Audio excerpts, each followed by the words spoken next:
Screw gauge మీద మనం wire check చేసేటప్పుడు వైర్ పైన అనేది ఇన్సులేషన్ అనేది తీసేయాలి. ఇలా కాల్చడం వల్ల పైన ఉన్న ఇన్సులేషన్ అనేది పోద్ది. నీట్గా ఇన్సులేషన్ అనేది తీసేసి స్క్రూ గేజ్ మీద చెక్ చేసుకోవాలి.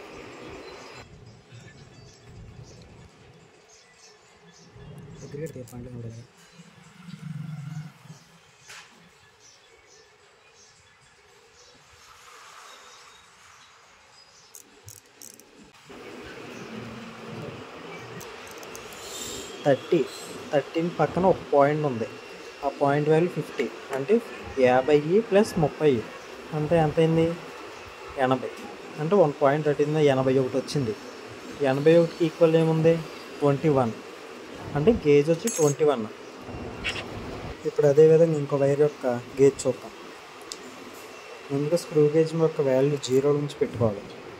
0లో కరెక్ట్గా ఉందో చూసుకొని లూజ్ చేసి వైర్ని వాటి మధ్యన పెట్టాలి.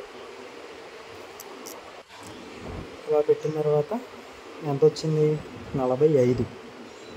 45 పక్కన పాయింట్లు ఉన్నాయి చూసారా? ఇదే మనకు మెయిన్ అనమాట.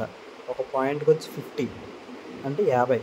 45 + 50 ఎంత? 95 వచ్చింది. ఎంత? 95 వచ్చింది. ఇక్కడ 95 లేదు కాబట్టి 91ని లెక్కేసుకుంటే సగానికి వచ్చింది. సగం వచ్చిందంటే 19.5 అంటే గేజ్ వచ్చి 19.5. ఈ విధంగా స్క్రూ గేజ్ను మనం ఉపయోగించి వైర్ యొక్క గేజ్ అనేది చెక్ చేసుకోవచ్చు అనమాట. స్క్రూ గేజ్ మీద వైర్ని చెక్ చేయడం వల్ల గేజ్ అనేది మనకి కరెక్ట్గా పాయింట్లతో సహా కరెక్ట్గా చూపించింది.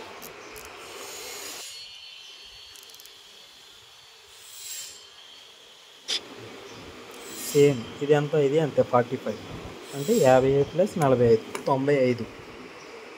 95 అంటే ఎంత? సేమ్ ఇది 19.5